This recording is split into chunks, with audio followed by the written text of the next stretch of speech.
Alrighty, we are back working on the Breeze XR6. Now, if you had to watch my last video on this car, it's had a Milkshake gearbox by the previous owner, and I've drained that out, the poo fluid that was in it, and I've gone and got some new stuff to put in it. So I've got some proper ZF equivalent fluid here, and I've got a new filter and gasket for the pan. But what I've thought, I've just literally finished doing a service on my own ZF, and I put a transmission cooler in it this morning, finished all that up. So what I've done is I've kept the fluid that I drained out of my gearbox and I've put it in a bucket. So I'm going to use that fluid to flush what's left in the transmission. So even though we've drained the pan on this, there's still going to be a whole bunch of that Milkshake stuff in the torque converter and still through the actual gearbox itself. So we want to try and get as much of that out as possible. So the idea is to run this old crappy fluid out of my car, which is still fine. It's not Milkshake, so we can use it. We're going to put that in, run it through the gears like we're supposed to do, and drain that out before we go putting in the brand new stuff. Now, to be honest, you probably want to do that at least 2 or 3 times, I would say, maybe even more, until you really try and get most of that Milkshake stuff out. But I'm just going to see how I go, because I don't want to go throwing too much money at this car, not knowing the history of it. So I'm just going to flush it the once with that stuff, and then we'll go putting the new stuff in and take it for a spin. Now, as I mentioned, I just did a transmission cooler on my car. So what I've done is I've kept the cooler out of my car. So this is the factory heat exchanger out of my car. This one hasn't milkshaked, and I've left the ZF hoses attached so I can put this one back on this car. Now, in the last video when I took the Milkshake stuff off, my idea was to loop the hoses that go down to the heat exchanger and also loop the transmission lines, because I didn't have a good one of these, and it didn't occur to me that I was taking mine out of my car. So light bulb moment, so I'm reusing this one. So as you can see, I've already put the looped heater hose in there. So I'll just need to remove that and put the factory hoses back on, and then we'll get the heat exchanger all bolted back in and get some recycled fluid back into this transmission to flush it out. And this here is the culprit. So this here, which is bolted to the block, is the actual heater exchanger or heat exchanger for the transmission. So I'm going to be taking that out completely. I'm going to be doing the same in my car, but you can see this one's all crusty. And yeah, these fail, so that's what mixes the coolant with the fluid from the transmission. So a small little thing can have pretty costly consequences if it's not maintained. So it's just held in by 3 bolts. It looks like these ones here, but they're not actually it. That's an actual like a bracket which bolts to the block. It's like a spacer, an aluminium spacer, and then you've got the actual tank here which bolts to that. So you've got this little nut down the bottom here, and on top there's 2 more. I'm not sure if you'll be able to see, but you can see there's 2 more. So take those 3 bolts out, they're all 13mm, and we'll have a look at it. Okay, we've got those 3 bolts out, so now it's just floating in there. We've got the 2 hoses disconnected from the top, which we took out earlier, so the heater hoses are off. So the only thing holding it in now is this 10mm bolt here, which is just holding the 2 fittings into the transmission here. So if you're taking this out when your pan is on, you're going to have fluid leak out of here, so just be mindful of that. We obviously don't have a pan on, so we don't have to worry about that. But yeah, if you still have your pan on and you want to take these out, just remember that you're going to lose fluid out of here. So we'll get this 10mm bolt out, and then we'll remove the whole assembly all as one. Alrighty, I've just cracked that with a ratchet. It was pretty tight. Now we'll just get it out. Just remove this plate. So that's all that holds it in. There's little O-rings, and this is just like a plate. It's got a taper on it, which the pressure of the bolt just pushes down on that, which pushes the fittings into the transmission. So we'll wiggle these out. We'll have a look. Alrighty, pop those out. We did get some latte come out of there. It was just what was in the lines themselves. So now this whole assembly can be removed for good. Alrighty, there it is, all removed from the car. So this is the culprit that causes the issue in the first place to Milkshake. So this is the heat exchanger, and the idea is that this unit keeps the oil cool just by the flow of the water through here from the contact. There's two separate chambers, and inside these internally I guess corrode, and when they do, causes them to fail obviously, and the two mix together. So it's a good idea to try and delete this thing altogether and come up with some other way of cooling your transmission oil, because yeah, these are prone to failure, very common. And by fitting an external cooler, you have zero chance of the Milkshake ever happening again. Okay, so we're back under the car. I've got the original filter that came out of it back in, cleaned that up, blew it out with some air, got it sitting back in there. So now it's just time to put the pan back up. So we'll do that. And there it is. It's all back in. Got a factory heat exchanger back in there now. The coolant lines are back on where they should be. And we've got the transmission lines back in as well. So now we've got to get some water in it, in the radiator, because we've got to start the car and let it idle while we run through the gears. So we don't want it overheating. And we're going to start getting some fluid in. Now, like I mentioned, I've kept the fluid from my car. So this is the fluid out of my ZF. I made sure this tub was spotless. So what I'm going to do is decant this into some smaller bottles. I've got all the bottles from here from when I've just serviced mine. So I'm just going to put that fluid into these. It just makes life easier when it comes to putting it into the transmission. Now I've just brought the Chariot over so we can take the battery out of it. So I've got the battery out, got it in here. Haven't tried to start it, but what I've done is I have put a litre of fluid in it. I don't want to start it bone dry. Now I'm going to fill it up until it starts leaking out of the fill hole. And then I'll start the car and let it idle, because I'll need to get some more water in. I've only put 5 litres of water in it, and it's going to need more.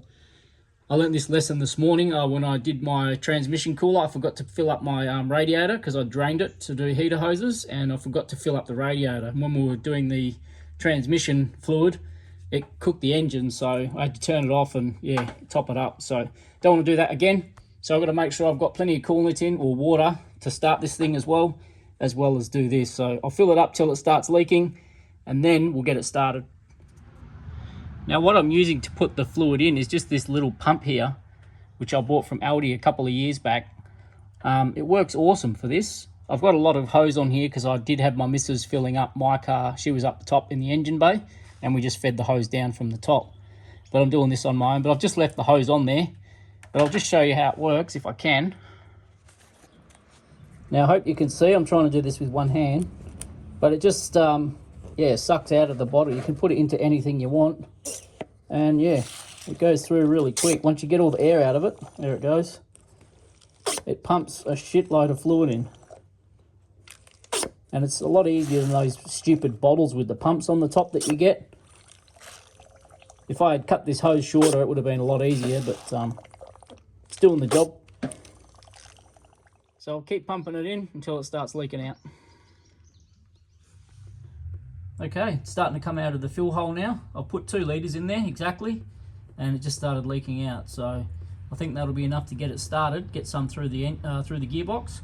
So I'm going to get it started, and then while I'm under here and everything's cold, the exhaust is still cold obviously, I'll try and pump some more in before going through the gears. I know it's going to need litres and litres anyway, so I'll see what I can get in here from below before I get up the top and fill up the radiator. All right, let's turn this old girl on. We've got to remember this car's not been started or driven in, well, started, but not driven in years. So hopefully she's good to me, and I'll try and get her back on the road. So let's start her up. Beautiful. Alright, first thing I'll do is get some coolant in there, or more water, and then I'll jump under and pump some more fluid in. Okay, I just kept pumping and managed to get all of the fluid that I had in the containers into the gearbox. Idiot me pulled out the hose and pressed down on the pump and sprayed a bit of fluid everywhere. That's no problem. But yeah, we've got it all in, all that I've got to work with anyway.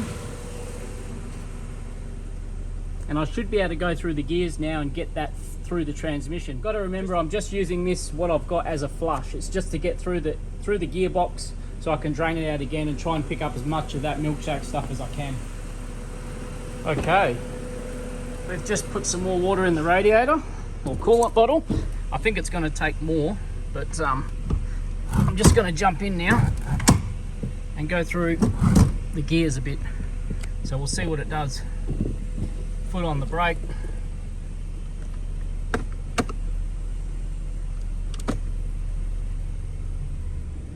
So there it goes, it's in reverse now. It was a bit delayed, but remember, we're just giving this thing a flush. So I'm going to go through all the gears, make sure all that fluid goes through each gear, and then we're going to just drain it out. So see how we go. Alright, I've just dumped out of it, went through the gears a bit. I'm still waiting for the coolant to drop down in the bottle, just so I can top it up again with water. But listen how quiet this engine is. For an engine that's been sitting for at least 5 years, man, so good. Now I've just got it idling. I thought I'd jump underneath and just check here for leaks, and everything's all good. No leaks from the heat exchanger. My battery's gone flat, so my flashlight just went off. Okay, so pretty awesome. My phone died, of course, so I'm gonna have to put it on charge, but I've just had the car idling, gone through the gears enough now. I think it's probably a bit too hot now. The transmission sump is actually quite hot to touch, or warm. So I want to turn it off now and get underneath, and I'm gonna drain it out straight away. So I'm not gonna film the process of draining out the pan because I did that in the previous video on this car. So I'll just jump underneath and get it done. And I'll hopefully get all that done before it starts getting dark. Well, I went to just put the camera down and I heard this leaking out. And the oil that's coming out is quite clean. So I'm going to start it again and let it run for a while. And let it run through the gears. I really want to make sure that I get that flushed fluid, or fluid for flushing, right through the transmission. So I went to start the car before and it wouldn't start. So on top of everything else with this car, it's got a Dickey starter motor. So great. I just jumped underneath and did the old school, hit the solenoid on the starter motor with I used a hammer, and it started straight away. So yeah, Dickey starter motor. But because that oil that's draining down is fairly clean, I'm not sure if it's gone through the torque converter and that yet, which I need it to do. I need to get as much of that milky crap out as we can, so I'm going to let it sit here for quite a while, and I'm going to sit in it and change the gears. I'm not going to film it, but we'll come back when it's ready to drain. Alright, been in the car for about 10 minutes now, just going through the gears and just letting it run through each gear. I'm pretty confident that whatever's in there is mixed through with whatever's left in the torque converter. It's making some funny noises. I'm assuming it's because it's dry. There wasn't enough fluid to top it right up, but it was just was just hoping there was enough in there to mix through and drain out, which I'm about to do right now. So I'm going to jump out and start draining the pan again. I'm not going to film it because I just want to get it done. It's starting to lose a bit of sunlight now, so yeah, I just want to get it sort of drained out. And then if not tonight, tomorrow morning, fill it up with fresh stuff, with a new filter, a new gasket, and hopefully take it for a spin. Everywhere you go on this thing is just a disaster. Oh dear. Gotta love it. Okay. Alrighty, here's the fluid coming out. So it's dirty, but it's not milkshakey. It is creamy. I'd say that's more like a creamy caramel latte rather than a milkshake. So that's a good sign. Hopefully we've got majority of what we want out of it. And then once we've drained it out, we'll be able to get the new gasket on and the new filter inside, and hopefully top it up for the final time. And there's the pan now, all cleaned out. Cleaned out all the magnets, they're all good. New filter ready to go in, and a new gasket. This is just the cork gasket on this one, or paper sort of cardboard thing, but it'd be better than the one that was on it. So now I'm just going to get underneath, wipe up the surface of the transmission, and then slide under and get these back in, and hopefully get some fluid in before it gets too dark. Just going to clean up all the bolts and the fill plug just with some of my degreaser. Give that a bit of a shake.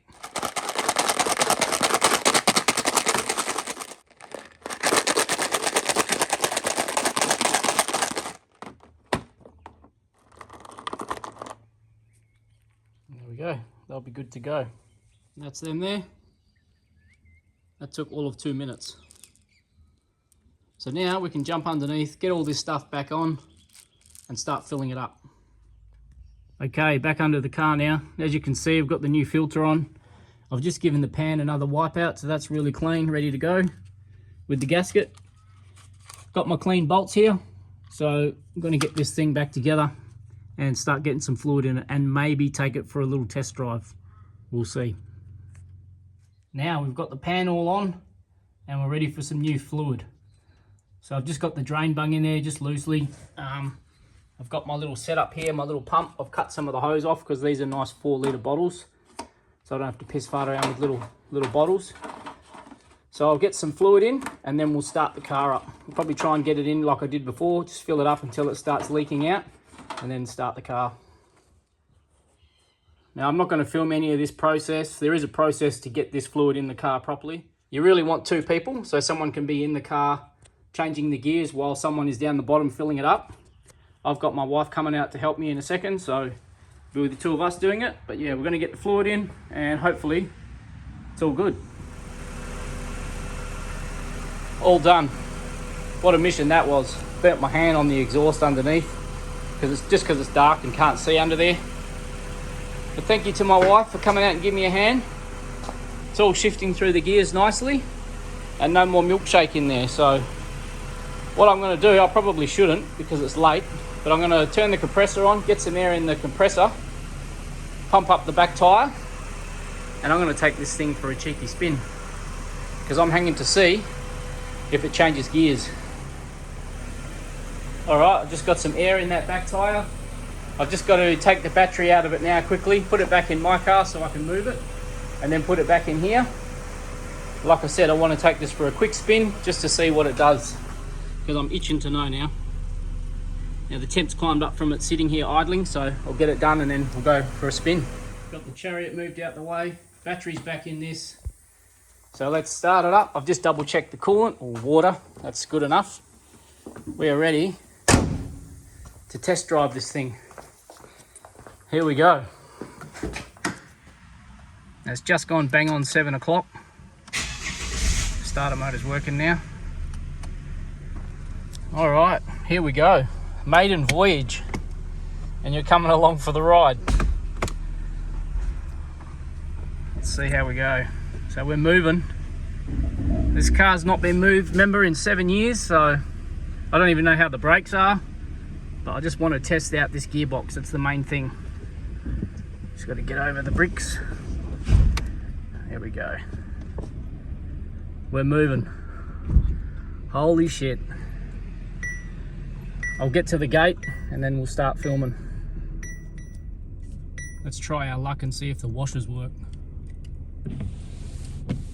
Yep, all the wipers do, but there's no fluid. That's cool, we got headlights, that's the main thing. Okay, gate is open. Fucking let's go. Now it's good we're on a back street, there's no cars around here. Now obviously I'm not going to drive like an idiot. I don't even know if the brakes work on this thing. But we're looking for the transmission. Straight into second smooth. Into third smooth. Holy shit. Traction control light, steering wheel's way off. So I think that may have something to do with that. I did have the column out when I did the ignition, so it could be the, there's a sensor on the steering shaft, steering column. We'll worry about that later. But the transmission seems to be good. Holy shit.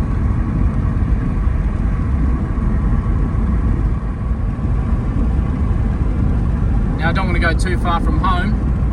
I'm just going to test the brakes now. They're all rusty and corroded and pooey, but we got brakes at least. So I'll get up around the bend and turn around. And I'm going to call this a bit of a success. One thing I will say is the suspension is nice and smooth. For a car that's been sitting that long, that's a good thing. Well, this is a really good sign. I'm stoked. It's moving under its own power. not flaring out in gears at all. Now we could always do one more flush, you know, just to give it that last bit of life, but this might be good enough to get it to and from the pit, so really good sign. Now the coolant crept up a little bit, but that's because the car was sitting in the driveway. That's gone down now, so that's a good sign. We're going to have to flush the coolant system as well, because that's going to have some poo in it from the transmission oil being in the coolant. Just turning around here now, but I'm just going to try reverse here and just see if it goes into reverse and moves. Straight in. Oh my god, so wow, smooth as. Back to drive. Holy shit, we could be on a winner here. I could smell, I got some transmission fluid over the exhaust when I had that splatter bit, so that's a bit smoky. I can smell it, but I can clean that off, no worries. Wow, what a good feeling. I'm pretty stoked. I'm glad you're able to come with me on this first trip. Yeah, pretty exciting. Sort of put a bit of spark back in this little project, so there's still hope for this car yet. Gotta love a bloody B series. Yoo.